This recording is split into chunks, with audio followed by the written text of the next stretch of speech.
business for the greater Westfield communities. Informing, educating, advocating, the Chamber provides opportunities for members to make meaningful connections on local, regional, and state levels. For more information on the Chamber's many events, workshops, and programs, as well as the benefits of membership, visit westfieldbiz.org.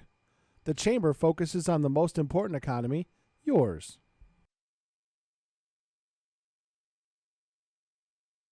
Join us every Thursday morning from 6 until at least 7:30. Check out the Bobby G and Company Show right here on WSKB 89.5 Community Radio. 89.5 WSKB.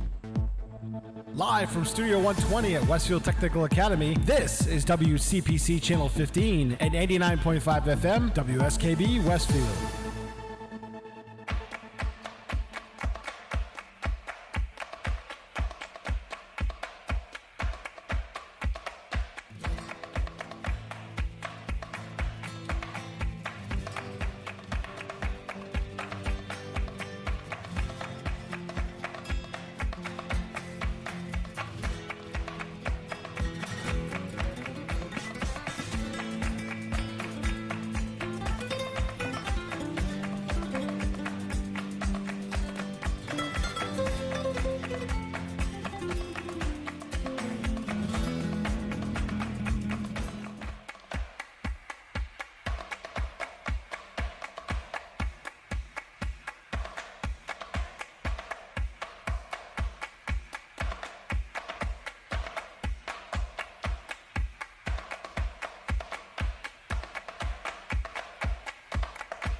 .5. That's a cool looking logo. I need to update that at some point, I think. Yeah. Depending on how a few things may go. Well, here I am. I said I wasn't going to be in here in July. And here it is, July. And I'm here. Well, as we just showed, I don't know if you saw that in the last hour. 13 years ago, I was watching the STS-135 liftoff. That was the last one. Yep. Yeah. I was standing behind the old countdown clock. Not the one that was there when I went to Kennedy. Correct. That last was year. The video board. The old one now is over at the visitor center. Mm-hmm. Now, the old one, that was just a pixel one that, did basic... No, it was LED light tubes. Oh, was it? All right, so it did video as well? No, all it did was the clock. Oh, so was it even capable of generating text? No, just did a clock. Okay, yeah, I think that in a roundabout way, that's what I was trying to get to. Yeah, it just did a clock. Yeah, because the board, when we went down there, they had motion graphics and, digital signage, Digital signage has now it's a changed video over the board. years. Yeah, now it's a video board, but that was just a clock. Mm-hmm. It was similar to the LED. They had, light, they had lights in each, up, down, that type of thing, and it generated the characters for the numbers only. Yeah. But that clock is now over at the visitor center, right inside the entranceway. Mm-hmm. When you buy your ticket, and the clock is like right next to that. But I was standing behind that, and Dave Mattson was a couple feet away. My ham radio, because they didn't put speakers out at the edge of the water, and there was lots and lots and lots of international press there. So my ham radio was being held up by Dave Mattson because the local ham club would rebroadcast the audio from NASA. Yeah, they still do that, don't they? On certain occasions, they do, yeah. Mm-hmm. And everybody was all the international media was holding up their microphones to my ham radio to get the audio. Right. And then all the people you hear going, "Oh my God," that was all media people. Yeah. And I know a lot of people never even hear the control audio at all with these launches, and I can't witness a launch without hearing it. I got kind of spoiled with that. Well, they hear it on the NASA broadcast because they do put the director's loop in there. Right. But yeah, sometimes SpaceX has been very good about that, but SpaceX broadcasts are very small now because they're launching so often. It's not a big thing anymore. Right. I mean, Wallops.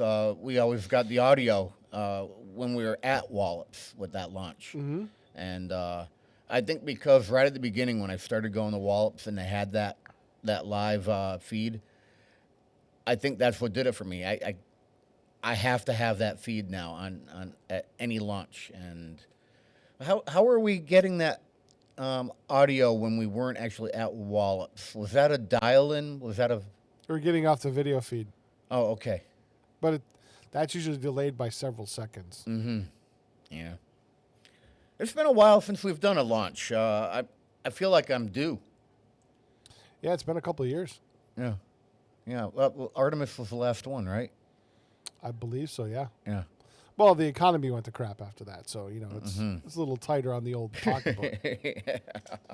I'm waiting for the next launch out of Virginia because that's more affordable for us. Yeah. Yeah, I don't mind those.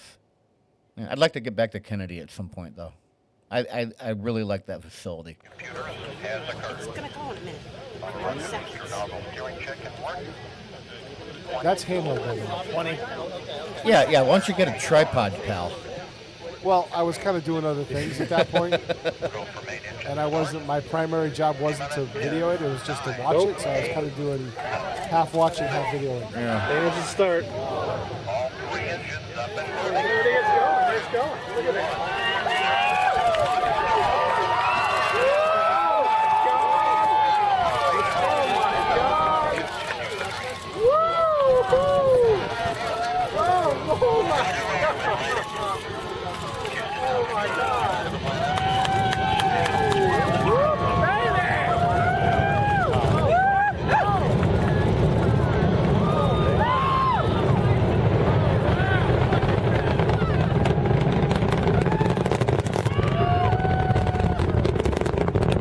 So was that was 39A, right? Yeah. Yeah.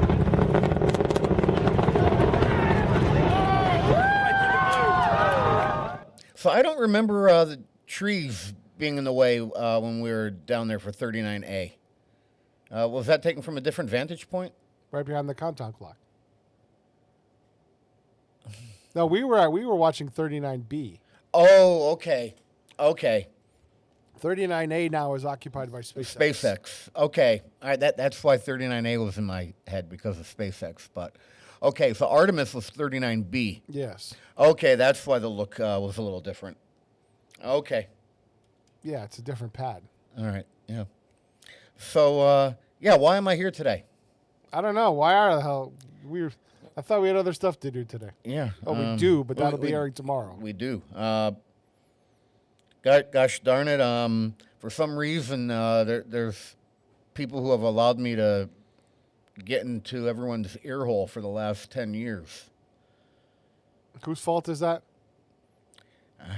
I might have asked for it in the beginning. You did. Yeah. Yeah. So basically, what happened was the second show that Danny Knappich did when this was just a concept, I was a guest on. And I actually have that entire hour. I have the recording of that. It's audio only, but I actually have that. I'm not going to play it today because it is an hour. Maybe I'll put it up on the interweb. By the way, you know, you got to when you did the launch that we did. Basically, you felt the same effects that I did on that other launch because this one. Right. Yeah. When those boosters light up, you get a thump. And then about 20 seconds later, as it's pitching downrange. Because you get the main engine start, which you get right there. Yep. 5, 4, 3. And then you get the booster 2, ignition right afterwards. Yep. ignition. That's the thump right And there. liftoff. And then about 20 the seconds SLS. down, when it's pitching, that's when it SLS has starts cleared the pounding the tower. hell out of your chest. When you were talking, your voice was reverberating during I know it was. I could feel it. Yeah. That was impressive.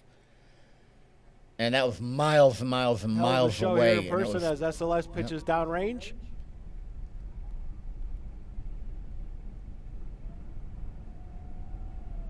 I think that was even bigger Believe flame it or than not, I what can't we even saw keep track of it. on what I saw on 135.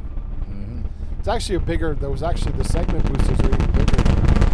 Feeling the SLS pitch downrange, and you're hearing that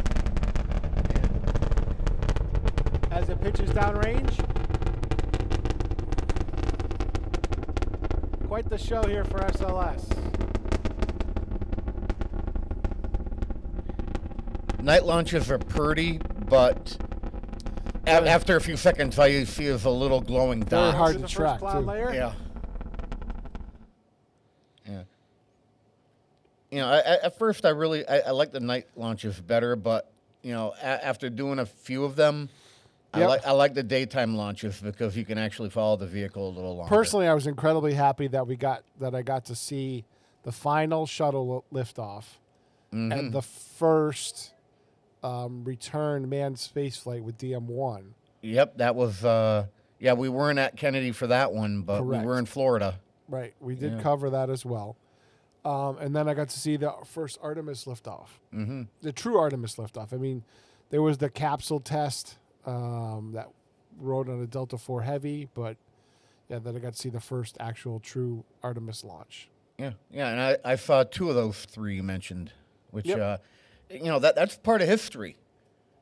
You know that the past few years, well, let's call it 10 years. This is the second time around for space exploration. This is That's you know, the second golden age. yeah, this is what you know our parents were dealing with in the 60s with Apollo and Gemini. So yeah. you know everything stopped when that was happening back then. And I even remember in the 80s, everything stopped when the shuttle was going up. For a while, and then Yep. it became routine. Yeah. And then something happened, and then it wasn't routine anymore. Yeah. Well, and when that something happened, I was a student here, and I had a little portable television, a little black and white flat thing. And obviously I was finding a way to watch that in a study hall or whatever. And Yeah, see, know- I didn't see that one live. I saw it when I got to the library. yeah, well, I was watching it live, and all of a sudden, it was my related science shop or class, which was actually where the print shop is now, here at the Tech Academy, and I let out an expletive, and they're like, "Stomsky, what's going on? You have that damn TV again?" I go, "Yeah, the shuttle just blew up." And then that's when everyone started turning the televisions on down here at the school. Yep. So, yeah, that's a day. Days like that you'd never forget. They call those fixed points in time. Mm-hmm. Yeah. Things you cannot change because it would affect the course of the history. Mm-hmm. Yeah. Other things that we can't affect with time right now is the fact that I'm still on community radio, community programming. I saw what you did there. Yeah. I've always been good with the segues. So what happened was that I was on Dan Knapik's second program, and about 2 weeks later, I started being a weekly thing. I was one of his characters, Kenny the Facebook guy back then. And, I'd have my own skits. I'd do my own prep. Unlike now, I don't bother prepping anymore. Let Bob and Buster and everyone else do their prep work. I just show up now. But about 4 weeks in, I was a weekly thing, and that's where I get my 10 years from, because it was about a month after the first broadcast. Yeah. So that's how I mark my 10 years with community programming. I was already into it's only going to be one summer, Pete. Yep. Mm-hmm. Yeah, you were in, 3 weeks at that point? Yeah, just about. Yeah, because I was there your first or second week maybe. Mm-hmm. Yeah. I lose track of all that. That was a long time ago. I went from being a character with Danny to filling in for him, which ended up happening a lot. And then finally, he was working out of the area. There's no such thing as the Dan Knapik show anymore. And Bob Plass decided to call my time slot Ken's Den because he was part of the foundation then, which looked over the community programming. And, yeah, here I am now. Unfortunately, you're still around.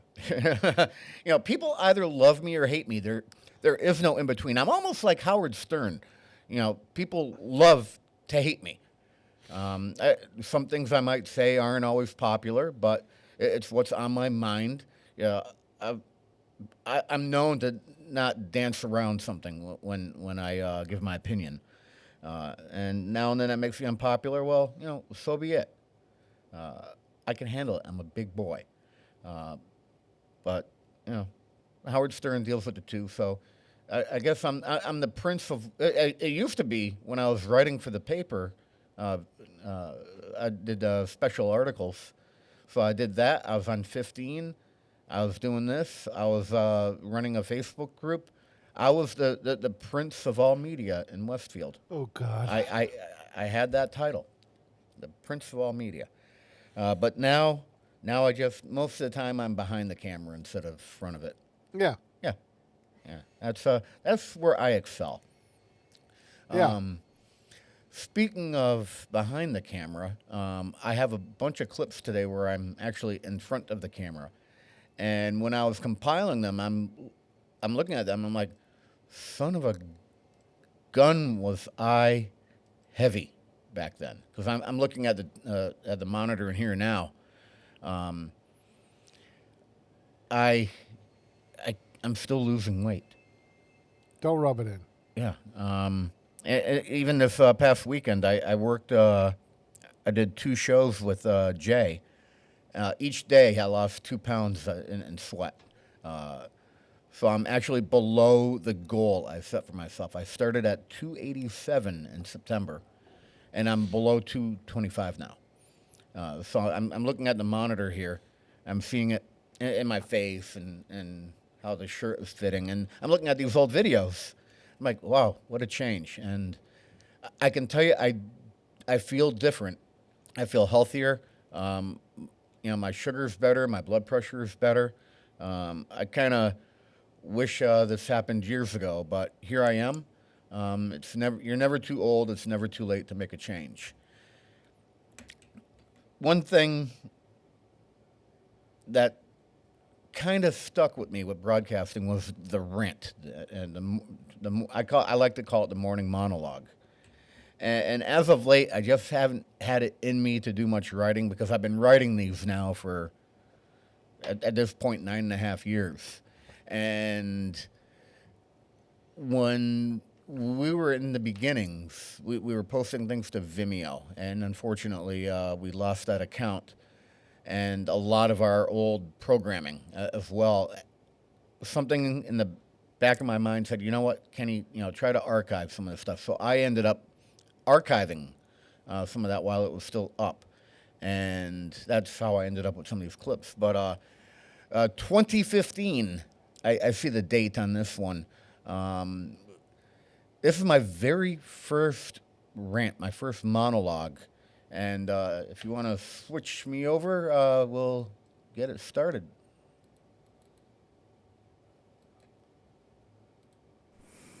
The big thing last week, okay? Was it global warming? Was it the economy? No. It was Starbucks red cups. And why? All right. All over the internet and social media, people were taking sides over this issue, okay? The red cup may just be greenlit for its own movie. It'll be on par with Grumpy Cat. It got that huge, that quick. WSKB's own Michael Buster McMahon posted on his Facebook page that he was tired of all the red cup memes. Buster is a tolerant fellow, so I posted more red cup memes on his page just for the hell of it. People found ways to deal with this quicker than it takes a Taco Bell, double beef and cheesy whatever to go through your system. All right? Some folks who ordered from Starbucks simply told them their name was Merry Christmas so that the barista would have to write it on the cup. Even better, announce it out loud. Not to be outdone, others mentioned that the well-known logo of Starbucks is a mermaid with two tails, which is a pagan creature. I am done with this silliness. My solution, toss that horrible red cup in the trash and go get yourself some Dunkin' coffee. I'm not saying that because the Fredina family is one of our underwriters, but with all the Dunkin' locations in town, you won't have to worry about how to order a venti double cappuccino with an espresso shot, frothy. And two twisties. Whatever the hell that means. And besides, Dunkin' is a New England thing.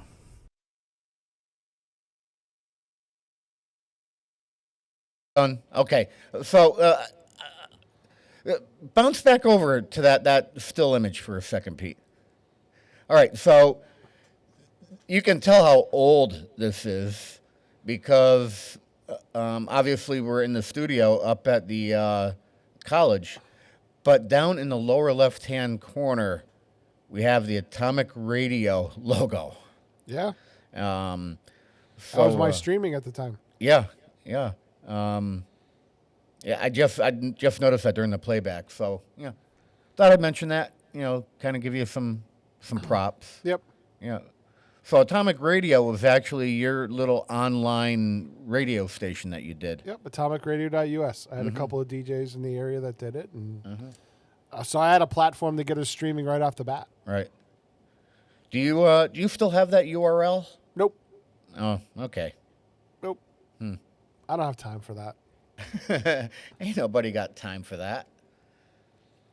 All right, you gonna do a long one next? Because I got to run to the bathroom. Oh, do you want a long one? Okay, let me figure out which one I want to do. Okay, I will do my very first long, what would be considered an epic one.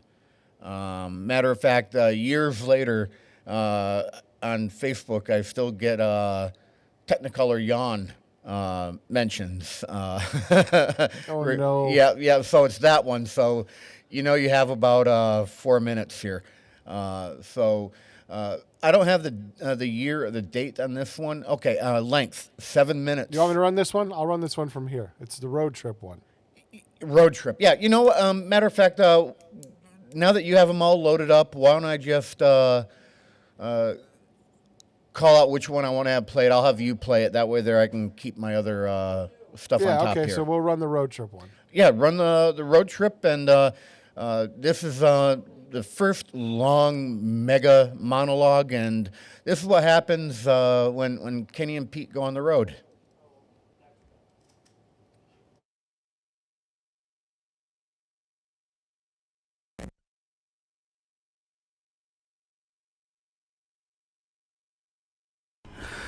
Uh-oh.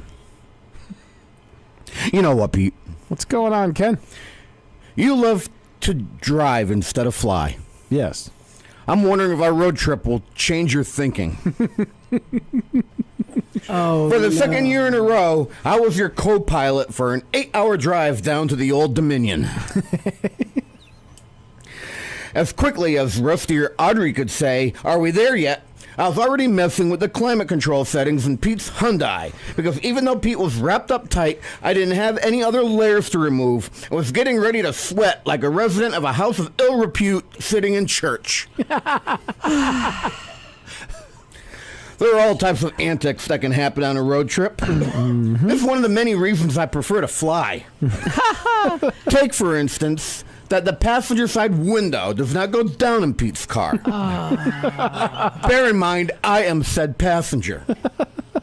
I like to eat fatty fried foods. I'm also known for manufacturing my own kimchi. Do you understand what I'm getting to here? Didn't ask. No, I'm not going there. I got it. The night before departing for Virginia, I decided to dine on the triple quad double chimichanga with extra broccoli. What happened about 10 miles past exit 2 westbound on the Massachusetts green stamp was an atrocity. I let one rip that was so vile, so putrid, so incredibly silent and deadly that eyes immediately started to water and tear up as if a SWAT team member had just tossed in a canister into the vehicle in order to flush out a hostage taker. And that was for the cars following you. The only thing being held hostage was their olfactory systems. Oh, help us, please. At this point, I will remind you that my window is not able to roll down. Poor Pete could not operate the actuator quick enough on the other 3 windows in the vehicle. All down. And for the next mile, which seemed like 100, we were convinced that our nose hairs were just epilated by a pissed-off blind person with Parkinson's.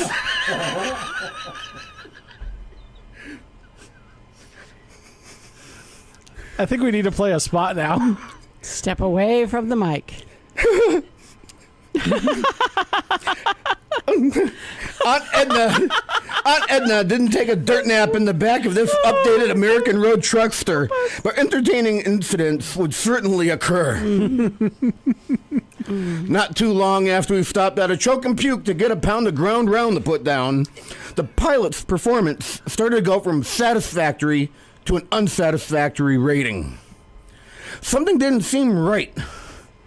And when the first parking lot came up, Pilot Pete pulled in and whipped open his door. We had a lot of stuff in the back seat, so I was thinking he must have stopped to grab something. Nope. There he stood, slightly hunched over, performing a proper Technicolor yawn, not once but twice. Apparently, I was in the presence of a food critic.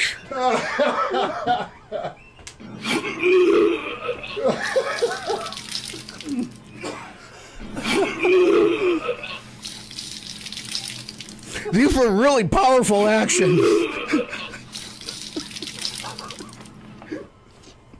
These were really powerful actions.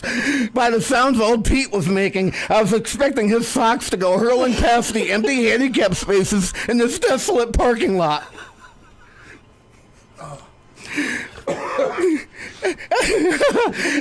As soon as that happened, he was back in his seat, driving. What a trooper. Points for using that Mountain Dew as a rinse. And for getting right back in the car to traverse traffic once again. I am not going with you guys. Just as a Griswold for once caught in a roundabout, taking note to point out Parliament and Big Ben, we had a similar experience. Day after day, the launch was delayed. And then, just as quick as Clark W. Griswold punched the moose outside of Wally World, the Antares rocket shot up into the heavens with a blaze of glory. What came next was another 8 hours of Pete and myself driving homebound. We stopped for breakfast 2 hours into the trip. I think in all the madness, about an hour after our breakfast, due to my audible anal discharges of intestinal gas, I may have pledged to have the window in Pete's car repaired at any expense. For the record, I may have uttered that promise under duress. I needed to vocalize some promising sentiments, as Pete had just mumbled, "I wished I was on that rocket instead of in this car right now." And then, Oh, no. as we were driving north on 87 in New York State, Pete has the audacity to say to me, "Hey, Kenny, look at all that snow." Whiskey Tango Foxtrot. He knows how I feel about that evil white crap. I let out one last good fart as a response, and we didn't talk the rest of the ride home. Who wants to go on a road trip with Kenny? Oh, no. We'll be right back after this. Bud Light presents Real Men of Genius. Real men of genius. Today we salute you, Mr. Silent Killer Gas Passer. Mr. Silent Killer Gas Passer. Last night you had the enchilada combo platter. This morning, the 3-cheese omelet with broccoli. This afternoon, you're a ticking time bomb. Because of you, a simple elevator ride is suddenly a 42-floor plummet into the very bowels of hell. You take my breath away. Who did it? Who cares? Sweet mercy, please just someone light a match. Sweet, sweet mercy. So crack open an ice-cold Bud Light, oh ninja of the nasty. And while you're at it, crack open a window. Mr. Silent Killer Gas Passer. Bud Light Beer, Anheuser-Busch, St. Louis, I Missouri. cracked you up on that one. All right, you guys, I got 8 crates of Epicac from Mort, all on my tab. Now, whoever goes the longest without puking gets the last piece of pie in the fridge. Oh, stop. Okay, here we go. How's everybody doing? Good? Good so far. All right. Nothing yet. Cool. You know, I don't know if you guys had any of that pie already, but that is some tasty stuff. That's from the bake sale that Lois would... Oh, one down. I know somebody who won't be having any... I'm starting to feel funny. Well, I feel fine. I guess I'm gonna... Oh, boy! That means I win! I get to eat... Oh, God. Yeah, you win. Why did anybody tell me? Oh, my God, my insides are on fire! No, please. No more. Dad, I'm scared. Get the phone. Call 911. Lois, get in here. Okay. I think it's all gone. I think it's... I don't want to... You know, I need you to hold my ears.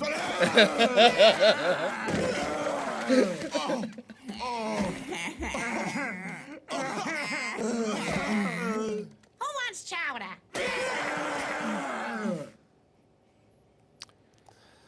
Oh, my Lord. Is it over?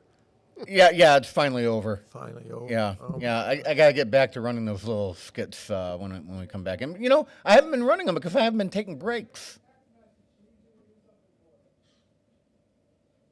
I heard Peter out of this ear, but not in this ear. I did not hear him on the headphones. No. Yeah, I was yelling something to Oh, Mr. there you S. go. Yeah. So Harry Rack is in here. Yeah. On this auspicious occasion. Yeah, completely unplanned, but The 10th anniversary of. of Ken's Den. Well, not Ken's Den. The anniversary of me being on Community Access. So I have to. So the funny thing is, funny how you happen to be here. The first time you were on Community Access, I was actually producing the show behind the board. Pete was out of town. Right. Yeah. Right. And I remember that because I showed that was 7 years ago.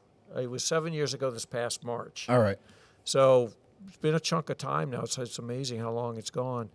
And, Bob Plass had cornered me into doing that. And I didn't know anything about radio or broadcasting or talking on the air. I mean, it was totally foreign to me. And I remember that was the very first time I had ever shown up in the studio. I just knew where I was supposed to go, so I'd make my way up to the third floor in Ely. And I walk in, and I remember this distinctly because you were there, because I knew Pete couldn't be there. And I didn't know Pete. I just met Pete. I didn't know any of you. And I walk in, and I'm like, wow, this looks like a real radio station. That is a real radio station. And it is. And you said to me, this is a real radio station. This is the real deal. And I remember that distinctly, and I was so impressed because all the mic, because I didn't know what I was walking into. I didn't know anything. That studio, what was? I know the guy who built it. I mean, Chris built that. Yeah, Chris built that. But do I want to say it's better than some of the commercial studios that are? It's on operating par. right now? Yeah. It's on par. Yeah. Yeah. Yeah, it was nice. I mean, the big board, all the big. What do you call those? Turret. Mic stanchions. The mic stand. Oh, those. Okay. They look like. We had those here. I know we did, and then you switched to these. I which went to the like. low profile because I wanted a better camera shot. Right, and it's better because those big stanchions. The one design issue up there was they put the head end in the same room. Oh, right. They didn't have a choice. Yeah. Right. Yeah. But it worked. It worked. The transmitter was in the room, but they didn't have a choice there. No. So were you the first show host of all of us? Oh gosh, no. Oh, you weren't. Who was Plass, first? No. Danny, and then Bob Plass. Yep. Dan and Tina. Yeah, oh, Danny, really? Oh, you Dan came in after and Tina? Dan Knapik and Tina started as a duo. Yep. Oh, is that right? Mm-hmm. And then when Danny started taking time off, Tina spun off onto the Wednesday show because Dan could only do Fridays. And then Kenny got brought in, and Kenny spun off to Tuesdays along with Bob Plass. Yeah. So how long after the community programming started did you start? How soon did I you made come? my first appearance the second week. Oh, the second week. Well, the second week in July. We had started in June. It was June. Did I actually put the date on that? June 11th, first appearance. Wow. So you were right at the very beginning. Yeah, not as a host or not as someone who was. Oh, okay. We both started as guests. Yeah. It took me about a month until I became a regular. How did they drag you in? What was your connection? I was friends with Danny, and I had I think it might have been a graduation party or something at my house. You were Kenny the Facebook guy. And you had a slushy party. No, this was a graduation party, I think, for my tenant's daughter.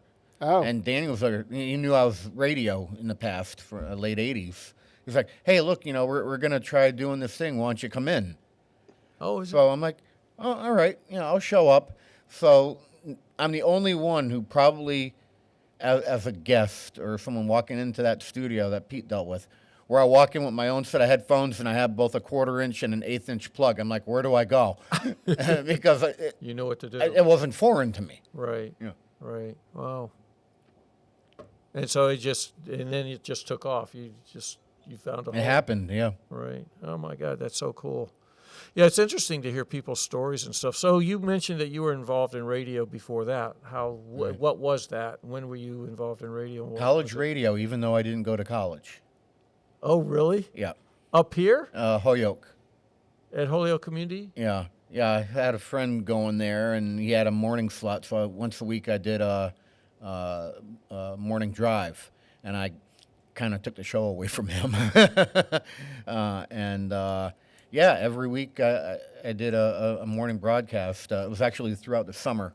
So they That's have where I got their my own- first. Yeah, they had their own studio back then. they still? 103.5 WCCH. They still have it? 10 watts coming off the top. Yeah, of they're the, still there. Yeah, 10 watts coming off the top of the Soldier's Home. That's for it's the still- it's still transmitter there. was. Are we 50? We're 300 actual, 100 effective.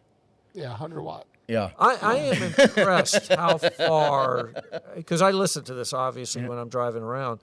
I am always impressed how far I can go or where I can be, and I can pick It this up. depends on the height and the polarity of the transmitter.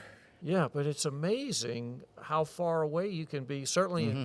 I can still get it a little bit in Springfield, West Springfield, not a problem.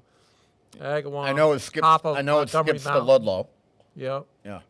Yeah, and I've gotten it as far out as Ludlow Yeah. on the Mass Pike. Yeah, and supposedly going the other direction, supposedly Chester, it'll drop off at. But I get it on the top of Montgomery, but once you Mm. drop off the backside into Huntington, you kind of lose it. right.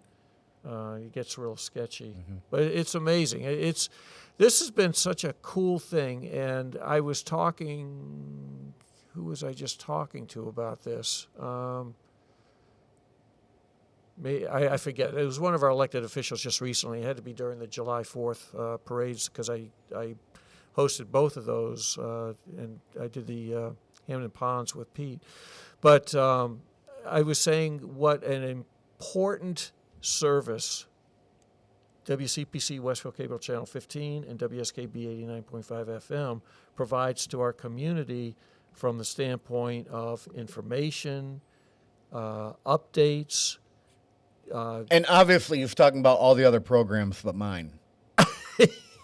No, you do a lot in your time slot, and you do one of the things that I really honestly, I will dive into it now and then, but I don't enjoy it, is the political part. Mm-hmm. Because you do a really good job with all the, whenever there's elections, you always have, you give, I just moderate. I really don't right, you know, but you take give a them side an with opportunity. anything. Right, and you shouldn't. It's just, our position really should just be, let them come in, provide their side of whatever they want to say, and let the viewers decide what they want. Mm-hmm. But we are digging the information out and challenging them on points that they're bringing out and talking about what's relevant to Westfield or to our state. But you do an excellent job with that, Kenny. So you've been around for a long time. Oh, stop it. That piece. No, you have. So is this actually? This is the 10th anniversary right now.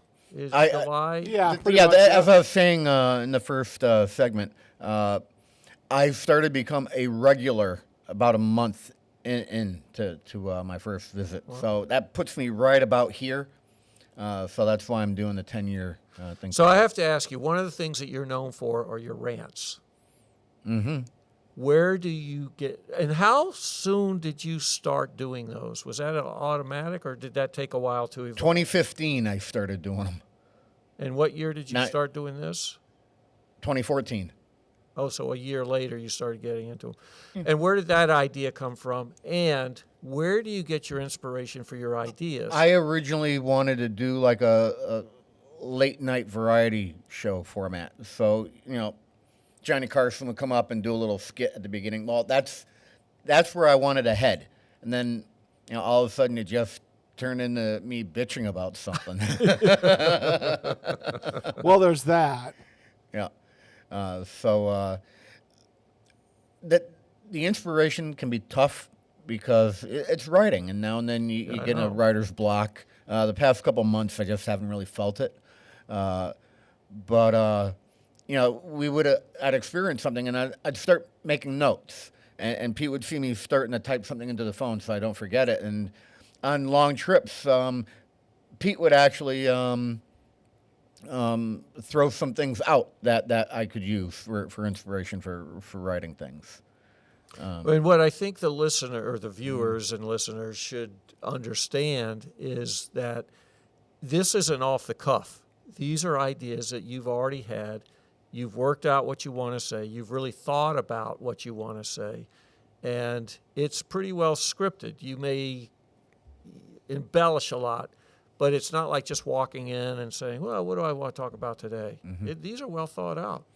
Yeah, it can take hours to Yeah. put one of these together, and again, there's another reason why I just haven't gotten into it lately.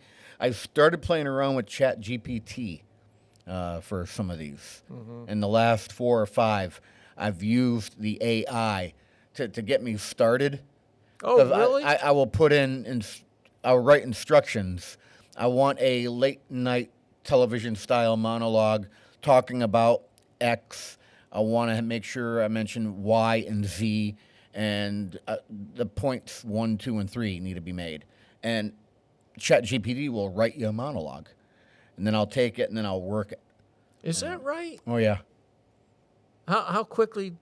instantly. Really? Yeah. Now, do you modify that? Oh yeah. Oh yeah. Oh yeah. I make it my style and my wording, but it gives me the content to start. And I'm curious with AI because we hear about it, it's in the news all the time, but I haven't had any experience working with it.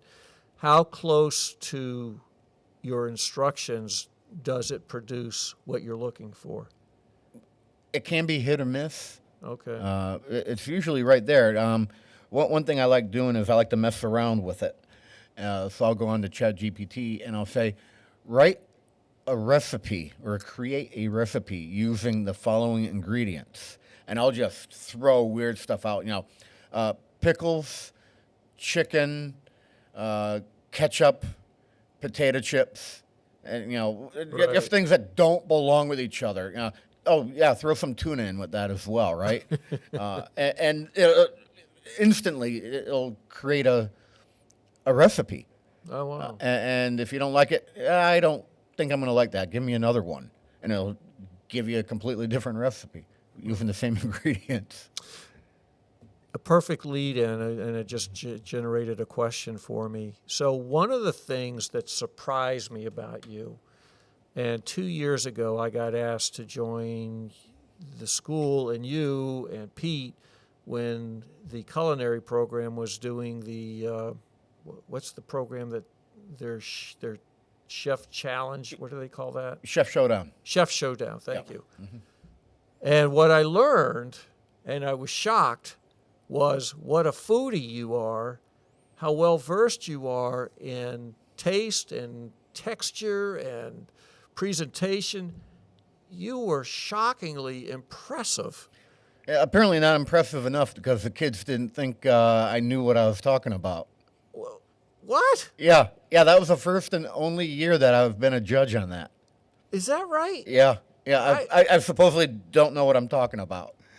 I was shocked at how much you did know what you were talking about. Yeah. So I want to ask you, where did your interest in food, because you obviously know your way around a kitchen, and You did see that I used to be almost 300 pounds, so that should answer you right there. I like to eat. Well, yes, but that doesn't mean that you know how to judge food. So where did that side come from? You cook for yourself, and you do a lot of cooking. Yeah. Have you always been? I've always been that way. You've always enjoyed that? Yeah, Ever and I didn't grow up with the grandmother making Sunday gravy on the weekends. I never had that. Never really even cooked with my mother. I just, PBS in the beginning, Julia Child, Jacques Pepin, Galloping Gourmet. And then all of a sudden, TV Food Network came out. And then I basically didn't change a channel the first year that network was available. It just happened. And does your interest lie in certain types of foods, or are you kind of well-versed in a little of everything? That. Okay. Yeah. If I have to lean towards flavor profiles, I may go Asian. Oh. I don't go goo goo gaga over Italian. It just doesn't do it. Mediterranean, I'm not goo goo gaga. Although the more Central and Eastern Europe, Poland, German, French. I've learned French techniques, so I appreciate a lot of that. Again, that general cuisine, not goo goo. I'd have to go with Asian for the big one. Oh, that's interesting. I like Asian. So do you when you're cooking and stuff, you've got diabetes. I might not anymore with this weight loss. That's great. My A1C is around 6 now. So I want to talk about that. So at your high, how much did you weigh? 287. And what are you at now? 223. Yeah, I mean, it's shocking how good you look. Right. Compared to where you were. And that's not starting with much either. Right. So where has that weight loss come from? Is that exercise? Is that diet? Is that food choices? How do I want to word it? Medical miracle. Miracle drug. Okay. Yeah. Yeah, it's overperforming with me compared to Was this a weight loss drug that you're on? Diabetes drug. So it had nothing to do with weight loss. Well, it's a side effect of it, and people are now taking it for weight loss. Is and that that's right? why there can be shortages of it. I'm talking about Ozempic. Yeah, right. Semaglutide. It just, I don't look at food and go, oh yeah, anymore. Well, I do, but my stomach says, you know what? Maybe have 2 nibbles. So getting nourishment can be a challenge. I've learned that in the morning I need to choke down a smoothie to get some protein and vitamins and whatnot. But as I was saying earlier, just completely overall different feeling with all that gone. Did your diabetes come as a result of your weight gain? Well, that was a factor, but it's in the family. Okay. So, yeah. But you've had that for a long time. I found out about it 6 years ago. Oh, okay. Yeah. So not that long ago. No, not that long, and you're able to manage it. Okay. Yeah. I'll be verifying in a few weeks, but I don't think I'm going to be needing to take insulin anymore. So, yeah, that's pretty powerful. So, yeah, and that's another thing for the weight loss. I've brought my insulin down because insulin will put weight on. I don't know enough about diabetes, but I know that if you get it, you can get rid of it by weight loss. Yeah.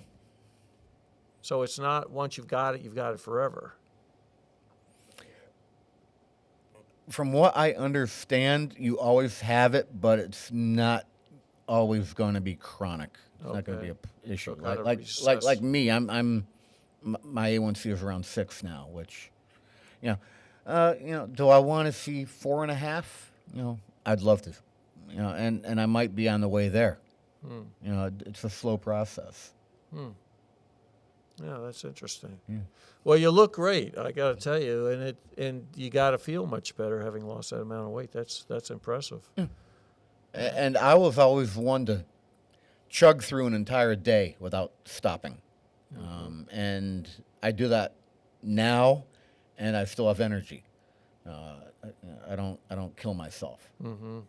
So yeah, there's a lot of advantages to, shedding a few pounds. Let's go back to Ken's Den for a minute. All of a sudden, who's interviewing who here? Yeah, no. I said. All of a sudden, I realized. I said, "Wait a minute, I'm doing the interviewing." You know what? This is a great opportunity because whoever interviews Kenny, nobody. Yeah. So I'm jumping on it, Pete. Is that all right? I can't see him back there.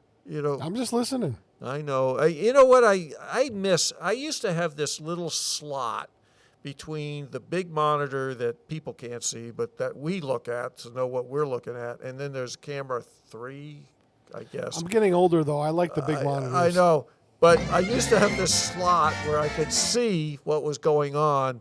I could see Pete. I always that's like my safety net. Okay, is he looking at me? I need something. Okay, but now I can't see him.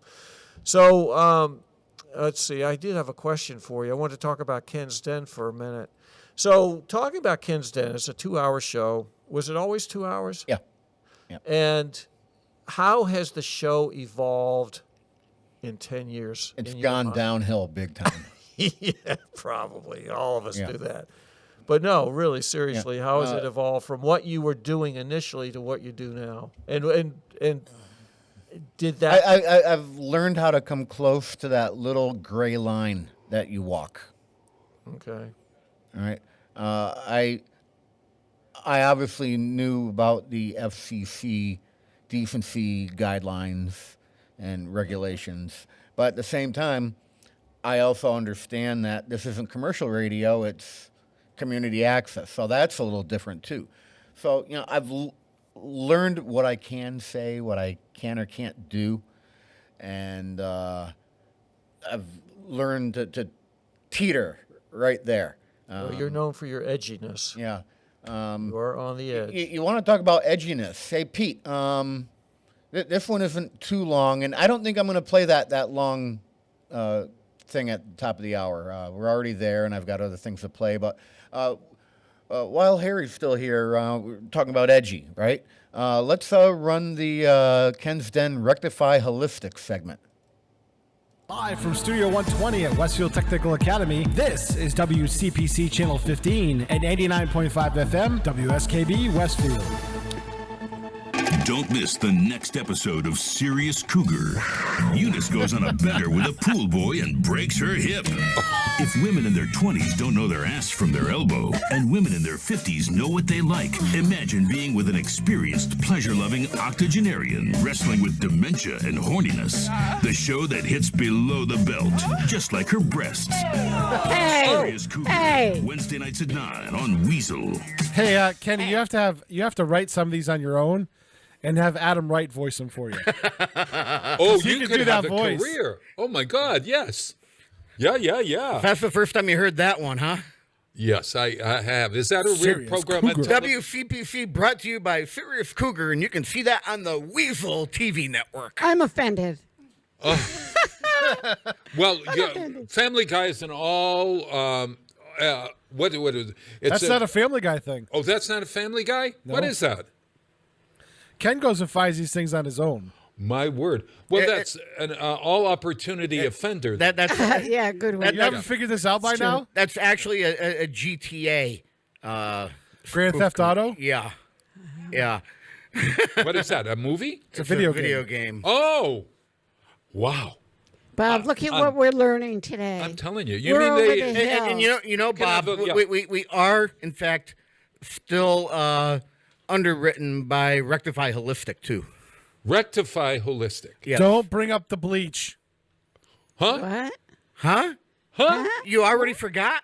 Rectify Holistic. Oh, no. I don't think we should ask that. Cleansing dates no. back to the Egyptians. Coffee enemas have been all the rage for a few years now. But at Rectify Holistic, we say, why stop at coffee? We have detoxifying all-natural enemas for every occasion. Oh, yes. Get that minty fresh taste with a peppermint enema. Or be hydrated from behind with a coconut water enema. Acquire all the charm, hygiene, and je ne sais quoi of a Frenchman with a garlic enema. We've also got relaxing and inspiring flavors like Irish coffee, fruit juice, hamburger meat, or spicy ground turkey. Become nature's softy serve machine with an ice cream enema, or get ravaged by a burly Russian with the St. Petersburg surprise. Rectify Holistic. Come and get properly clean today. This is when I wish I could say this to his computer. You are muted. Bob, you need to go out and get yourself some underwriters. Oh, God. I've got plenty of them now. Oh, Bob, my you God. should know by now not to ask. With that sponsor, we can play this one, too. Oh, no. Oh, no. Where's the kaboom? There was supposed to be an earth-shattering kaboom. I love that guy. You know, if you actually go in for a cleanse, a professional, proper cleanse, and I looked into this, and I was going...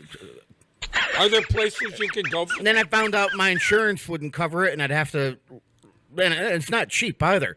You get the thing done, and you end up walking out like 8 pounds lighter. I'm flummoxed. I'm shocked. We're Where do you speechless. go for this? Is there a place in town that you can have? Yeah. colonic? Is that at a listen, I'm not part of this. There's one or two offices actually in all places in Northampton that you can go have that done. So if you Google colonic, No surprise there. Could we get a group rate?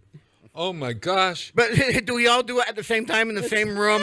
And we all face each other while we're lying down and we're Stop. Oh, stop. And the hoses are all sticking out of us. Is that what we're all going to? And we're going to what do you call it? Fertilize some garden somewhere. Let's do it, and we'll make a documentary out of it too. We'll film it. There was supposed to be an earth-shattering Oh, kaboom. gosh. Kenny. Oh. See what happens when the air conditioning isn't working I in here? know. We begin to lose everything, and it's not. Oh my gosh. So, what were you asking? You know, have I changed? Yeah, Do I push things? How has things changed? Have you ever gotten the St. Petersburg surprise? That's the Burley Russian enema. Oh no! I Yeah. safely say I've never had one. St. Petersburg surprise. So yeah, I'm always changing things up. I'm adding this. I'm taking away that. I've always had stupid sound bites to play in between when I break, but I haven't really gonna take breaks the past year or so. It just happened. I'll go through the entire hour, and then do the top of the hour tune, and then get back to it. Just happens, and you know that I always love props too. I've noticed that. So the past couple of years, people are really probably familiar with the X. I know a couple other hosts do it, but I even have this one now. Oh jeez. All right. You can't read it. It says fart. So that's always out on the table here. So, yeah, if I can't think of anything to say, there we go. I could say. Spicy meatball. I could say I've never used that on my show. Yeah, you did ask. I Right? know. I know. Thank goodness for the Family Guy. Yeah. In one of the cabinets over there, I've set up half a shelf to myself. I've got trivia books. I've got conversation starter books. I've got trinkets. So if I ever get stuck, I have something to go to so that I don't bore anyone to death. I'll make a fool out of myself, but I won't bore anyone. So where did was it hitting the mark? Is that what you call it? What's your hitting the post? Hitting the no. What's the music competition thing? The song competition thing you have? Making the list. Making the list. I'm sorry, that's what it was. So I actually do listen to that. That's one of my favorite broadcasts. Where'd that come from? That came. That came out of Bob Plass's noggin. Yeah, Bob Plass came up with that down at it's Patrick Berry's press room. Yeah. Mm-hmm. That was originally hosted by college students, by Jim Keedy and the college crew. Yeah. So that was their program? Yep. Huh. Yeah, and I decided to keep it going. How often? You don't do it every week. I try to do it once a month. Once a month. Yeah. Right. Sometimes it seems like it's more than that, but it's. Yeah. Well, we've been playing best ofs lately because I haven't felt. Oh, that's what it is. That's right. Yeah. Because I have seen them. Those are always good best ofs because they're kind of timeless. No, they are. Because if I'm listening on the radio, I can't tell, even with Tina. I listen for a date. If they're going to give the date at the top of the hour or something like that. But that's the only way. I used to. That used to be one of my trademarks. I would come in and go, like today's the 9th. So immediately, right at the top of the hour when I'd come in, today is the 9th day of July in the year 2024, Anno Domini. Anno Domini. I just haven't done that because we started with radio and we're still on radio because of my mindset and the way I process things and produce things and put things together. I make myself more television or more video centric than radio. So I'm looking up at the monitor. I see the date and time in the corner. So why the hell am I going to read it? Good point. Yeah. I forget that I am on the radio, and I'm 7 minutes late. I'm sorry, FCC, 89.5 FM, WSKB Westfield. Yeah, that's something you have to do with the radio side. Right. It's the top of the hour legal. I do. Yeah. So I used to do the 15-minute breaks every 15. And then I got rid of that. So it's eating up too much time. Mm-hmm. So I break at the half hour. It gives everybody a short break, but I find we have too much to talk about. Yeah. But I I always go give through. the date on mine. I always give the date. I don't give the time because I said it's not relevant, but the date of when we do it, I did. So what are some of your other more favorite things that you do? What is your favorite segment? I know hitting the mark is one. Making the list. Making the list. Why am I saying hitting the mark? Where did that come from? You're thinking of On the Mark with Auerbach. Yeah, maybe. I don't. Yeah. He's conflating. You're right. But what's one of your favorite things that you do? I haven't done it in a while. But you know what? I don't know if have you done version 4 or 5? 5. Let's do 5. You know what I'm thinking about, Pete, right? Yep, I'm working on it. Okay, so obviously I like making the list, but that's like once a month. Right. And I've had the same people on continuously, so I don't get to do this very often. But one thing that I used to do is Ken's 10. And Ken's 10 is a rapid fire list. I run off in your direction. There are no right or wrong answers. It's just your humble opinion. I remember. Now, I happened to grab Ken's 10 version 5.0, and we had gone 1, 2, 3, 4, 5. Then COVID 5.5, and then 5.75, and the China virus just kind of screwed things up with this. But I'll have to get back into it. But we'll run a version 5.0 with you. Again, there are no right or wrong answers. It's just strictly your own humble opinion. Harry Rock, number 10, crushed or cubed? Cubed. Number 9. Number 9. Number 9. Number 9. Number 9. Beer or wine? Beer. Mm-hmm. Number 8, Ken's 10 with Harry Rock. Resort or cruise? Cruise. You're one of those. Okay. Although I just got back from Hawaii and we stayed in a resort and I had a great time, so that's a hard one. Mm-hmm. Number 7, chess or checkers? Chess. All right. Number 6, blade or electric? Oh, electric. All right, there's the psychedelic section. Oh, I know the answer to this one. Number 5, rain or snow? Snow. Mm-hmm. Number 4, pencil or pen? Pen. Mm-hmm. I thought you'd be a pencil person. No, I never ever use a pencil unless I have nothing else. But I'm always a pen. So you're always confident with what you're writing down. Yep. Or I'll scratch it out and I'll rewrite it. Number 3, desktop or laptop? And you don't have either, do you? I don't have it. But of the two, during my working life, it was always a laptop. Yeah. I had a desktop at my regular desk, but I have always been a lover of a laptop because I could take it with me. Right. I could work wherever I wanted. Yeah, I've got like 4 of these and 5 desktops. And now I'm strictly an iPad guy. I haven't used a computer, laptop, desktop. I haven't used one in 7 years since I retired. Strictly iPad. Ouch. I could do everything on my iPad. I can't. Everything. Yeah, I can't either. I ran the whole Westfield 350. You know how complicated that was. I did that whole thing on that. You used to see that little iPad I had. Yeah. I had a keyboard. Yeah. I now have the big iPad. Can't pull off a complex remote broadcast on that thing, though. I didn't need to. Yeah.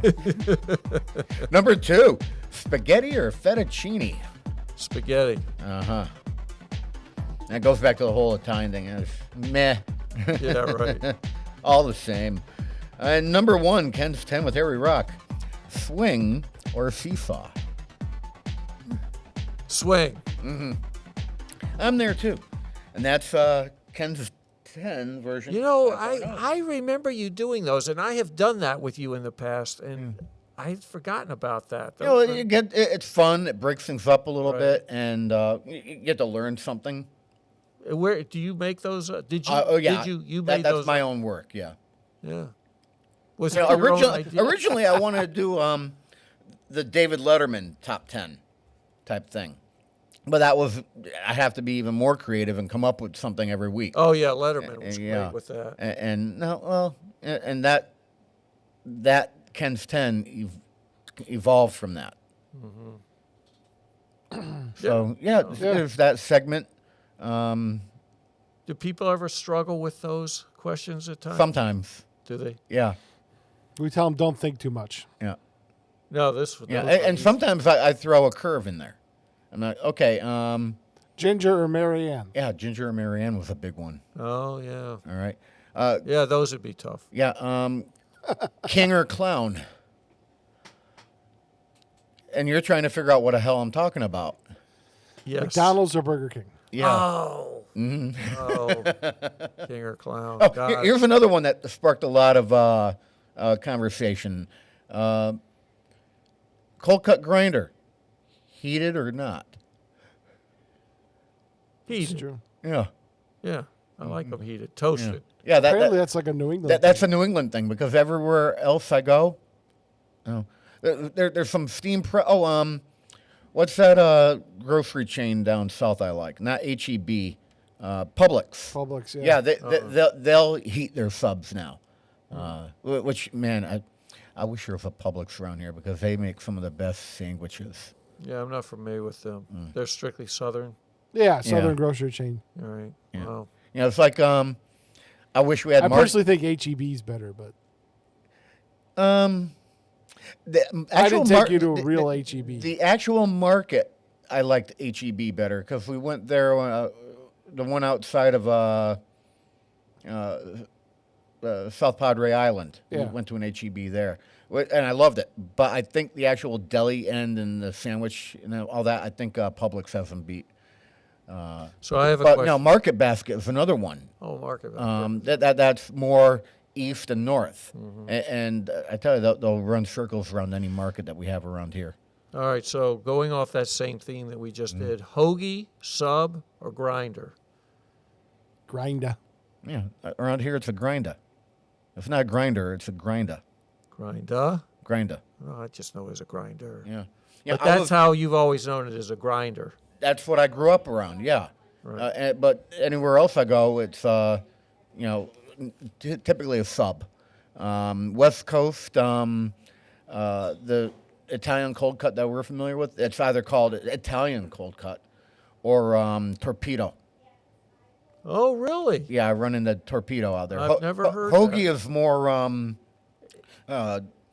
Jersey, Virginia. It's funny because that's why I threw out hoagie because I know the term, but it's not a term I have ever used. I've used sub and I've used grinder. Mm-hmm. Grinder is more common up here. I grew up in Groton, which was the submarine capital of the world. They were subs down there, obviously. Yeah.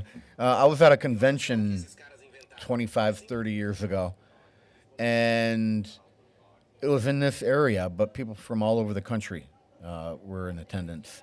And there was a contest, and the prize was a 3-foot grinder, a 3-foot sub, right? Yeah.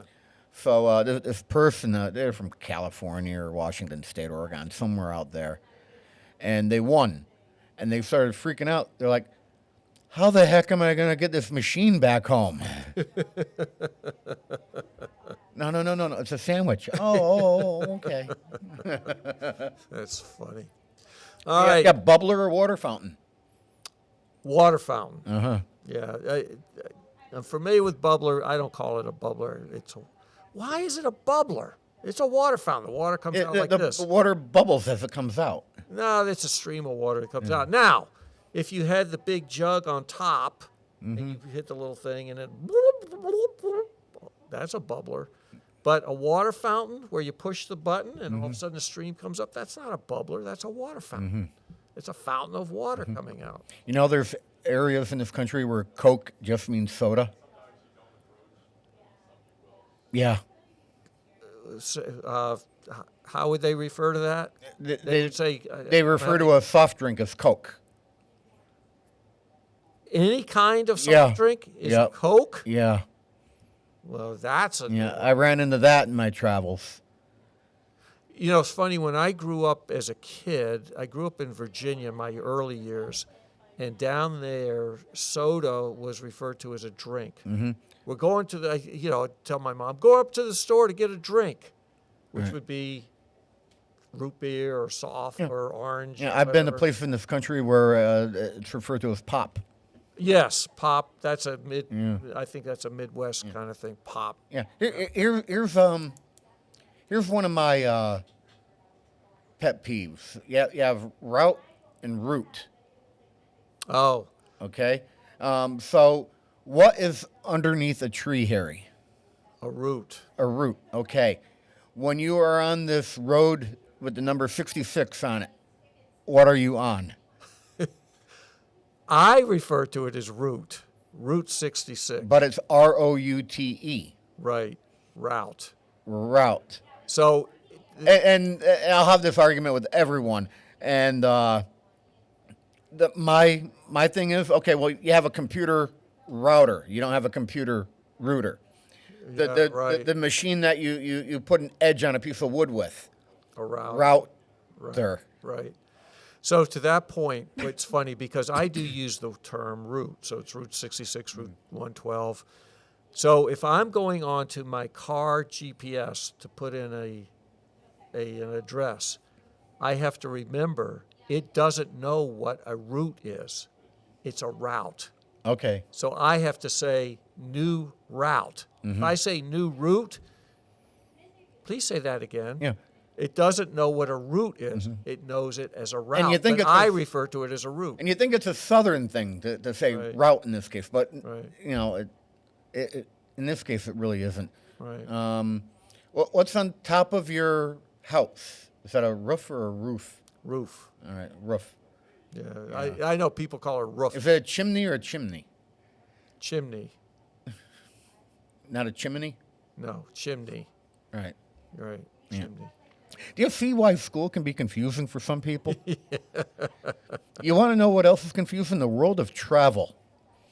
And I want to jump into, I've got two real good ones here. Do we want to learn about how and why I have a bidet at my house, or do we want to talk about a hotel that I stayed at in San Diego? I think we should go to San Diego first. You want to do the San I'm Diego? with Pete. Let's go to San Diego. Okay, so I was going to a convention in San Diego a few years back. It was a CEDIA convention, Custom Electronic Design and Installation Association. That's where you learn the latest, greatest things for mounting TVs on walls and whatnot. So that was in the business district, San Diego. Well, as everyone knows, a convention is in town in one of those areas. The rooms are $200, $225, $250 a night. This cheap Pollock's not going to pay for that. I don't mind going to the outskirts of a town and using public transit to get in, or Lyft or Uber.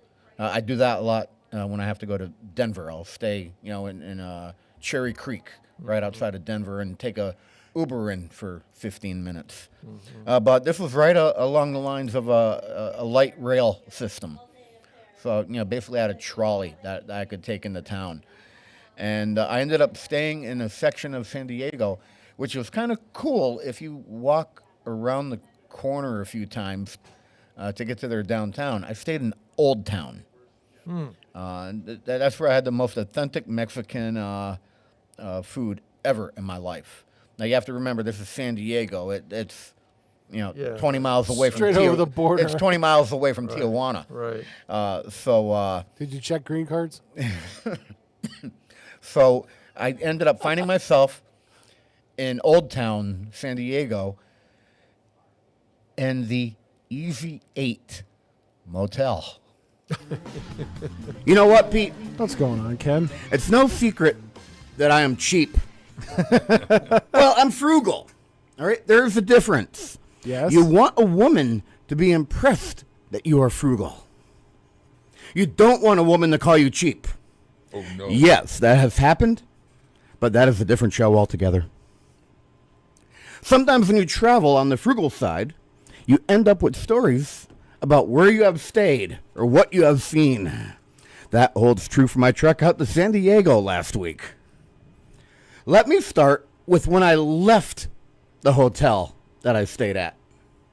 Once down the road, the cabbie said to me, "If you saw what this place was like 15 years ago, you never would have stayed here. They have really fixed this place up."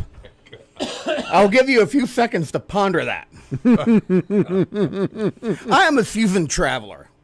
When I review Yelp and TripAdvisor reviews, I take everything with a grain of salt. Most people only write when they have had bad experiences. Right. And not good experiences. This place had mixed reviews, which is usually a good sign. Mixed reviews. I will also go on the record that I have stayed at 5-star resorts, run-down mom-and-pop motor lodges, and everything in between. Sure, when the room is paid for, I take it, whether it is a Hyatt Regency or a Motel 6. Mm-hmm. When it is my wallet or my company paying for it, I will shop around. I'm of the mind that the hotel room need not be fancy. It is a place to shower and sleep. Mm-hmm. You don't go away to stay in your room. Mm-hmm. This is why when I go to Vegas, I stay at Harrah's and not Aria or the Cosmopolitan. I use a hotel room as a place to flop. That is it. Having said that, I decided that instead of spending $170 plus a night for a hotel downtown San Diego, within walking distance from the convention center, I went ahead and found something taking up residence on less pricey real estate. I tried to find an Econo Lodge, Motel 6, Red Roof, or Super 8 that had quick access to mass transit, but they just didn't exist. Trust me, I looked. I spent 6 hours trying to find a cheap place to stay. I mean, an inexpensive place to stay. Right. Yeah, cheap. Yeah. Cheap. The Easy 8 Motel was a 10-minute cab drive from the San Diego International Airport. Oh, boy. Uh-oh. Far enough away from downtown, but not too far away. I wasn't expecting too much for $58 a night. Holy mother. Yes, you heard me right. $58 a night. And it was a 5-minute walk away from the transit center I will be talking about. The railroad station. I'm a little worried. Yes, and I utilized that radio station for the trolley system out there. After 8.5 hours of travel, including airtime and waiting time, I arrived at the Easy 8 Motel. It was about 11 a.m. No room available. Oh, What? No. I was scolded that Wait an hour. check-in time. Wait an hour. I was scolded that check-in time was 3 p.m. I have never been to a hotel that would not accommodate you if you arrived early. It happens. I was told to go sit by the pool, and they would get me if something was available earlier. There was no cover and no chairs at the pool as they were being cleaned. No. I had 2 pieces of luggage on wheels with me. I asked where I could put them and was told they didn't have a place and I would have to keep them with me. This wasn't starting off very good. Should have stayed at the airport. I sat on a bench outside of the housekeeper's building. Luggage next to me. The shade from the California sun I needed was provided by a highway off-ramp above my head. I sat there watching things. I quickly figured out people were living here. Well, people were living. Oh, no. There were people bringing their bedding to the housekeeping room to be laundered. And people were using coin-op machines for their own clothing. A scrubber guy.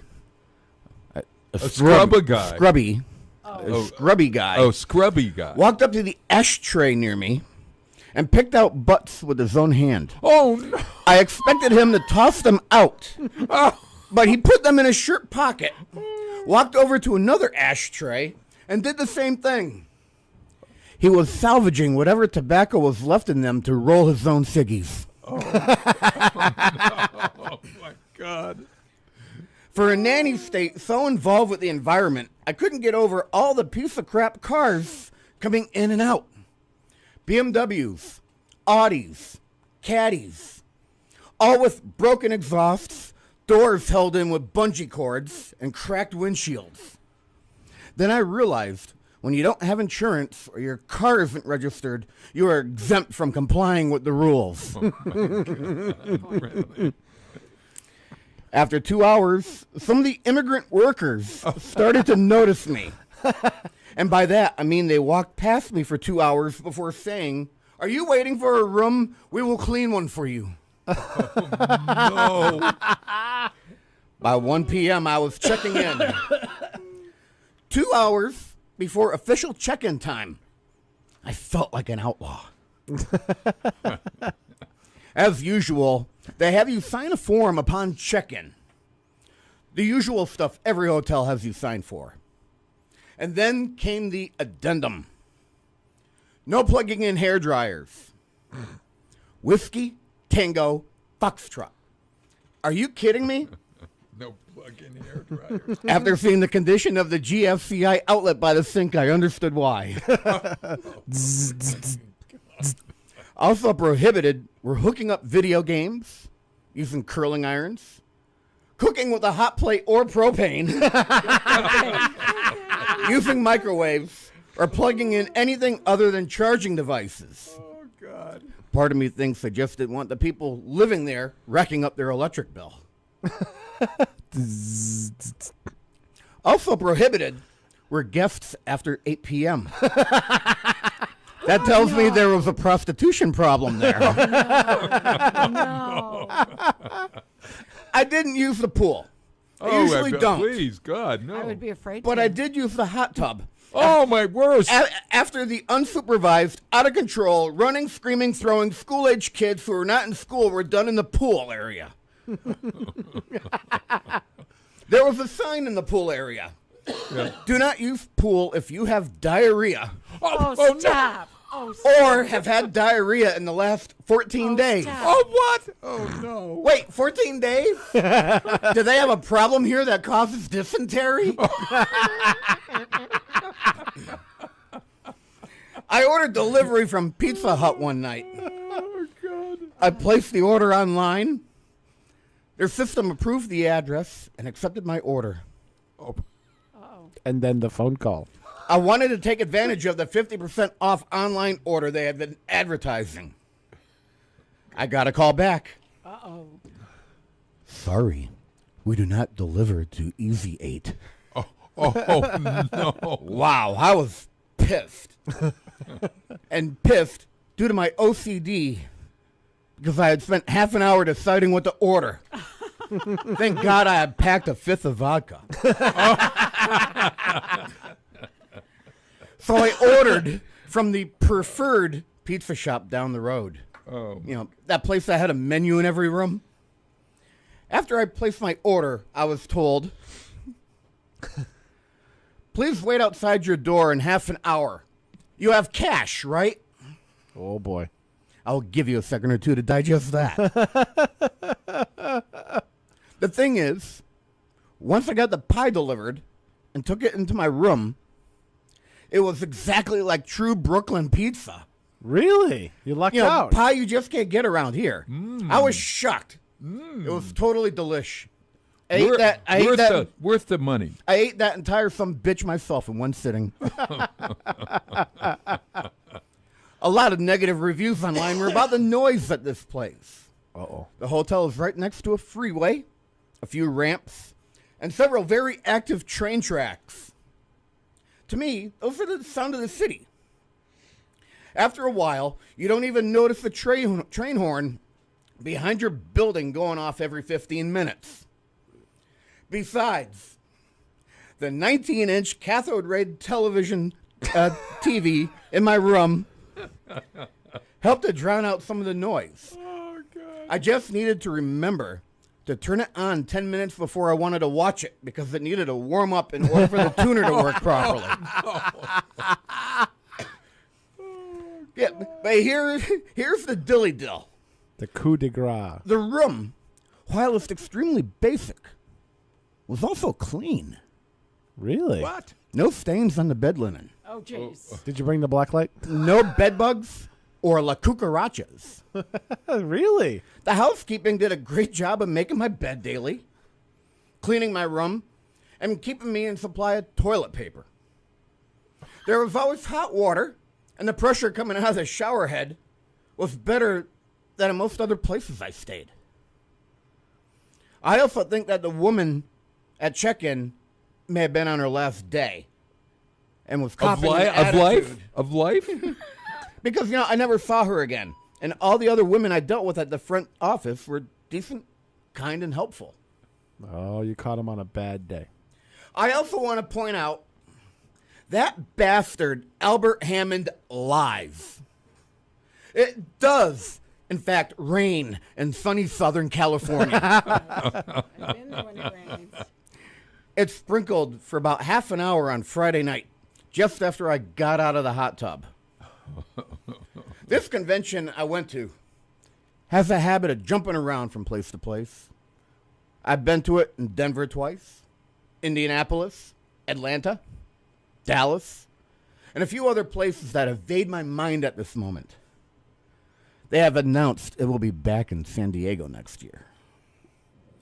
Will I return to the Easy 8 next year? If it saves me $100 a night, you bet your burritos I will. Oh, I don't believe it.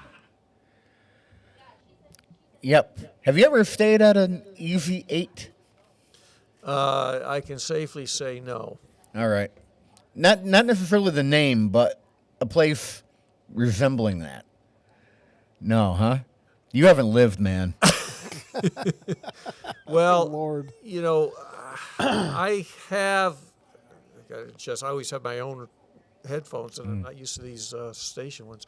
Back in my early years, especially when Ann and I got married, we didn't have much. We had no money, and even before that, before I got married, I didn't have any money.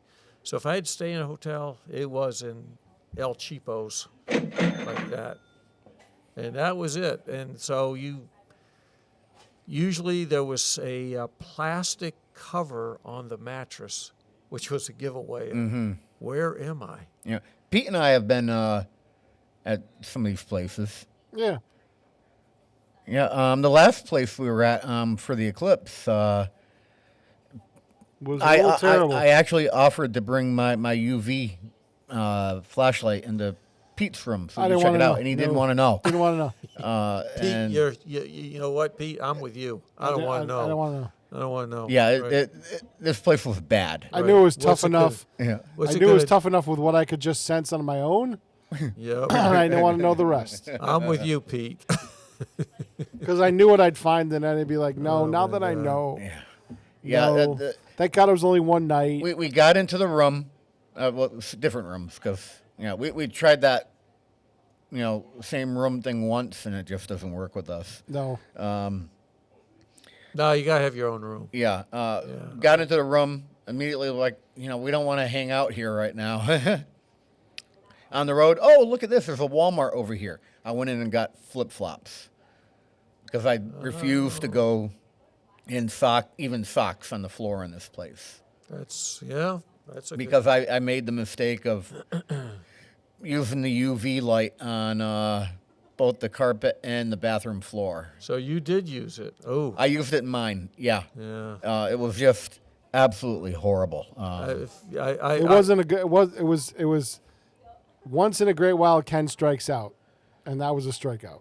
Yeah, that was really bad. So in this topic of hotels and motels, Ken, you are a regular traveler to Las Vegas 3-4 times a And year? parts I'm down to 3 times a year because excuse me, I don't bother going in the winter anymore. Winters in Florida. Yeah, I do winters in Florida 'cause you're now. going to So Florida, in right. Florida I'm 2 or 3 times. All right. So I've reduced my times going out to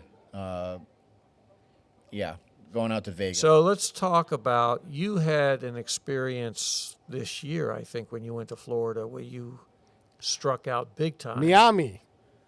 Miami? Yep, that Miami, was North Beach in Miami. And how do you find your places, and how did you strike out? Because you're usually pretty good at this. I think that people were getting paid to leave reviews for this place. It was pretty bad.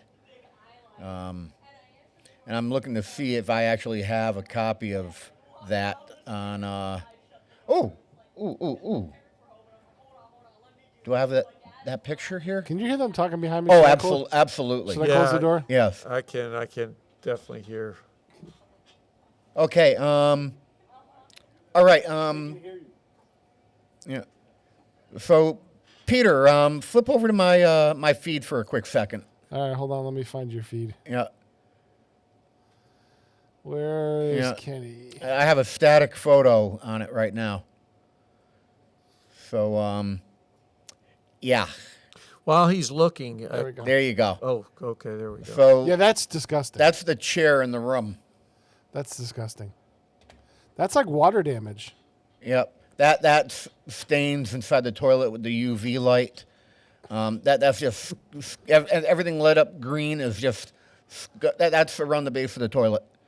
That's all just piss all around the toilet on the floor. Oh man. Oh. Yeah. So that's the wall outside of the bathroom near a counter. And the wall behind the bed was similar to that too. Okay, I'm done with this, Pete. I think I took that picture of you on the left. Yes, you did.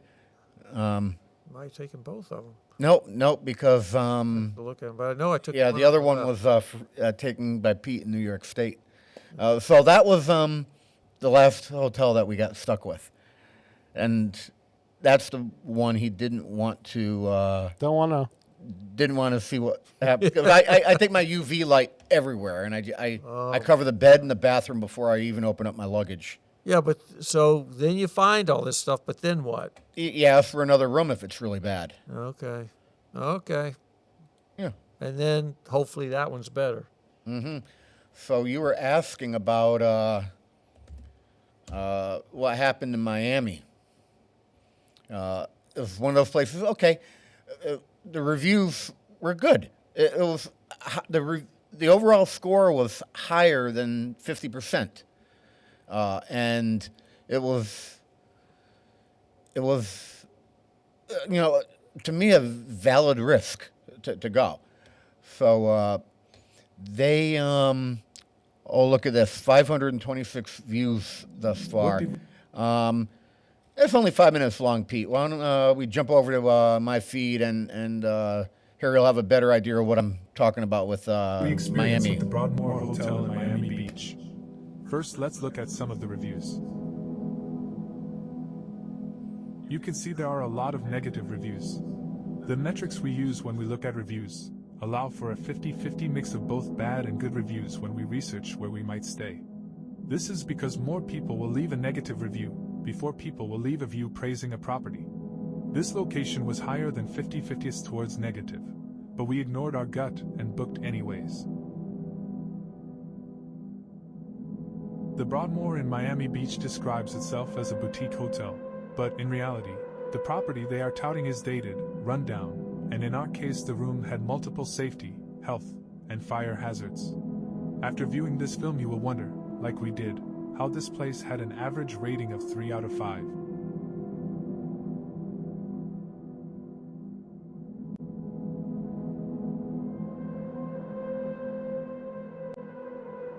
Upon checking in, we asked about the beach lounge chairs that are included as part of the resort fee.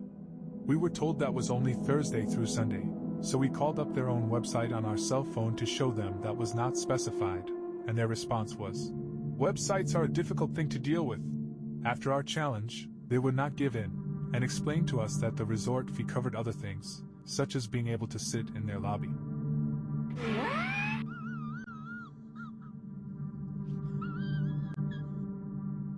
We were promised a room with a pool view. Check out the awesome view of the pool we had, through windows that appeared as if they hadn't been cleaned in a year. Look at this lamp. This was the one and only lamp in the room. Exposed electric wires on a broken socket. This is both a fire and a safety hazard. Look at the lock on the door, or the lack of one. The safety bolt was actually removed from the door. The bathroom was in rough shape. From the condition of the floor to the vanity looking like it saw combat, you have to wonder, where is the pride the ownership takes in this property? There was an ice machine that could be accessed by going next door to the main property. Our room did not have an ice bucket, and when we asked at the desk for a bucket, the response was, "If your room does not have a bucket, I don't know what to say." I don't know.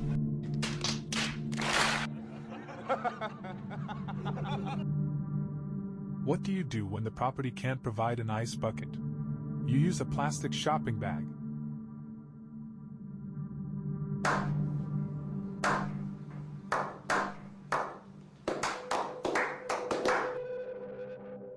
When we went to shower, there was a used bar of soap on the shelf in the tub wall, and a used washcloth was draped over the shower curtain, which indicated that the shower curtain was not even changed between guests. This is what broke the camel's back, and caused us to check out early. We booked through Booking.com, who contacted the property regarding a refund, and their response was that the refund was denied, since we were bringing people onto their private beach. The thing is, this place does not have a private beach. This is a screenshot of the Miami Beach GIS information we called up online, and it clearly shows that the beach area is the Ocean Terrace Public Beach area. The property lied in order to not have to issue a refund. The funny thing is that we could not easily access the public beach area, since the road was torn up, and there was a construction zone directly in front of the property. We understand construction happens, and can see past that, although the hotel should have posted that construction is ongoing, and offer reduced rates because of this. Unfortunately, with all of the issues we had, and the property lying to our booking service about beach access in order to avoid issuing a refund on the nights we refused to stay, we cannot recommend staying at the Broadmoor in Miami Beach. There were other issues, but we think we shared enough with you so that you can make a decision on whether you want to stay here or not. I would spend an extra $50 a night to not have to deal with the health and safety issues, or a corrupt business. I have seen better hostels and jail cells. Do yourself a favor, and don't stay here. Pretty scathing video, huh? Ooh, that's pretty bad. Yeah, Pretty bad. credit card got most of my money back. Oh, they did? Yep. No, you were scheduled to stay there for a week? 4 days. You know, I should stop that. Okay. Yeah, 4 days, I think. Yeah. And then you got out of there after the first night? Oh, yeah. Yep. Yeah, that's and instead of now at this point staying on the beach because I'm looking for a room last minute, just got an Uber, went back over to MIA, and I stayed at an airport hotel for 3 nights. Oh, really? Yep. Wow. Yeah, but you can get around okay. Yeah. Would have been nice. Nothing was walkable. And I walk a lot when I travel and go away. So let's talk about Vegas for a minute. You have you're known for going there. That's one of your favorite destinations. Why? First of all, how long have you been going, and why do you go? What is it about Vegas that attracts you? I've stopped counting around 25 or 30 trips out. Oh, wow. Yeah, 20, at least 20 years I've been going out. Wow. Yeah. And what was it? did you go on a lark the first time just to try it? The or- first time was a convention. It was the electronic show. Okay, Yes. so you had a reason to go. Yeah. And you Yeah. felt- I try to plan some of the trips around things like Right. conventions. So I've been out there for DirecTV conventions and the Consumer Electronics Show. Another convention that will go nameless on the air. But, I also know people who live out there, people out in Henderson and Summerlin, so I spend a lot of time off strip.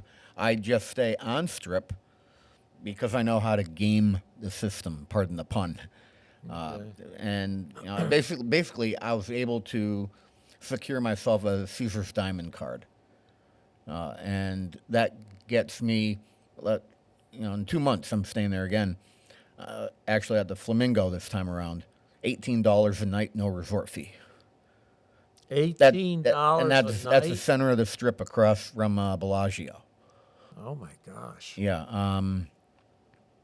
Like I said, I know how to game the system, and I'll order groceries on Instacart when first hour or two I'm there, so I have a week's worth of groceries up in my room. So it's actually, depending on if I go in the more towards the winter, it's cheaper for me to stay in Vegas for a week than it is for me to stay in my own home in Massachusetts. Really? Yeah. Because energy costs. Oh, because of energy costs. Yeah, you're right. Yeah. Right. Yeah. Plus, Vegas is cheaper than dating. I'll let you figure that one out. Do you gamble? I used to big time gamble. I remember in the past sitting down at a 3-card poker table at 11 at night, and next thing I know, the sun is coming up. Really? Yeah. I've had some pretty good streaks. But as of late, I guess it's all out of my system. When I go down from my room, have a smoke or something, I'll sit at a slot machine and put $20 in or whatever. And if I'm feeling adventurous, I'll drop 40 or $50 on a craps table. And I either lose it all or I double it, and then I walk away. Usually I double it. I tend to be pretty good with craps. I tend to be lucky with craps. Is that your preferred? I like craps. It has one of the lowest house advantages of any game. There's a lot of different theories with how to play it. I think I've landed on one that's comfortable for me, that works for me. And it's an exciting game. You can really get into it. When you walk through a casino and all of a sudden you hear people yelling and clapping and whatever, they're at the craps table. That's the only table game. You're throwing your dice out. You throw the dice, yeah. It's the only game, or only table game that's like that in any of the casinos, where it gets that loud and rowdy. Really? Yeah. Yeah, because you just don't, you don't go crazy like that when the roulette wheel lands on red. By the way, avoid roulette. Highest house advantage out of any game in the casino. More so if it has more than one green option. There's a double zero. There's a triple zero. Yeah, those the house advantage goes up even more. The more green you see on the roulette, the higher the house advantage. Just thought I'd throw that out. So, for people that, like myself, have heard of craps but not familiar with it, I've never played it. How does that game work? You put down an ante for all intents and purposes. You buy your option to play, and someone rolls the dice, and you see what number you end up getting. 7 is a natural win. 11 is a natural win. 2, 3, and 12 are losses on the come-out roll. But let's say you get 8, 2 4s, or a 3 and is that combination where an 8, a 3, and a 5 on the dice, right? So you keep rolling the dice until you hit that number again, and then you're paid off. Now, what happens in between? You rolling the come out roll and then actually landing on that number, well, that's where all these different types of play come in. You can play any single number combination to come up. You can play what's called easy or hard ways, and that depends. Like 8 easy would be anything but a 4 and a 4. 8 hard would be the 4 and the 4, and the odds are higher. There's horn betting. You can play against other players. You can do this thing called playing the field, which I do that every now and then. It's landing on just about any number will pay you, but the ratio, the payoff isn't that great. But if you roll a 7 after the come out roll, you're done. You lose everything. Wow. Unless you bet against. And how much do you have to put in for an initial bet? It's all over. I've seen the bubble craps going anywhere from $3 minimum. Tables generally 10 to 25 minimum. Wow. Yeah, and it's easy to once you put down your 25 to start. It's easy to be up at 100 by the time you do all your different combinations. But, I don't go crazy. I either lose everything or I double it. And usually I double it, and that's a fancy dinner for the night. Do you quit? Do you know when to quit? Yep. I'm a cheap Polak. You have to remember that, too. Oh, look at the time. Look at that. Look at that. Do I want to go out with one of these? I think we should do Baby It's Cold. No, if I'm going to go out. Fake news? Let's see, Washlet Den. Is that one going to be too long? 7 minutes. Yeah, that'll work because I started off a little late, so my recording will be the correct time. So I'm going to go out with one called Washlet Den, a Washlay, if you're a Toto fan. When I say Toto, I'm talking about Toto, the toilet company, not Toto, the band that did Africa. Yes. So I'd always been interested in bidets, the fancy toilets, and I've been going to a lot of the consumer installation conventions, and you see them there, but they have clear plexiglass over it, so you can see it function, but you don't really know what it's like. And I was at a place that was under construction, and there was one there. So naturally, I had to try it, and later on that day, on the ferry back to the mainland, I was on eBay ordering one of these things. Is that right? Yeah. So this details why I actually have a bidet in my house. And I want to thank you guys for losing 2 hours of your life that you're never going to get back. Happy anniversary, Ken.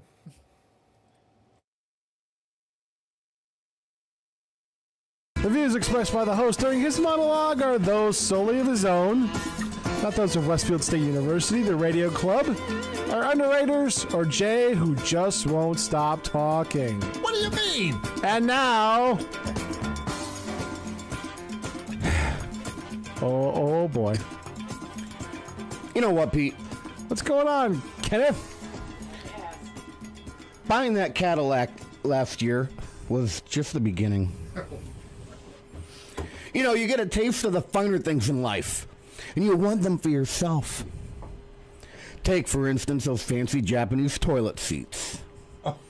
Now, I had my eye on them for over 10 years.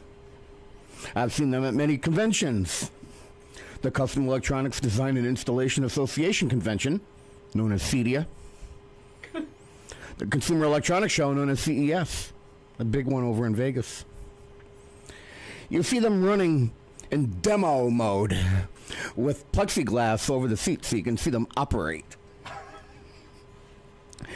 But there is no way to really take one for a test drive before you plop down the Benjamins for one.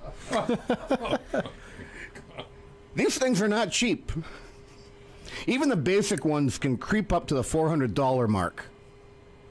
So naturally, without a way for me to make sure I would like what one of these things do, I would only be seeing them from the other side of the display window. That is, until last week. I was out on Block Island working at a house for several days, and there it was. What? It was just sitting there. It was saying, Kenny, you know what I am. Come on over and try me. Nobody is here right now.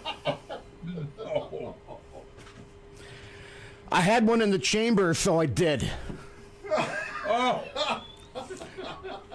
And that is when the angels started to sing up in the heavens.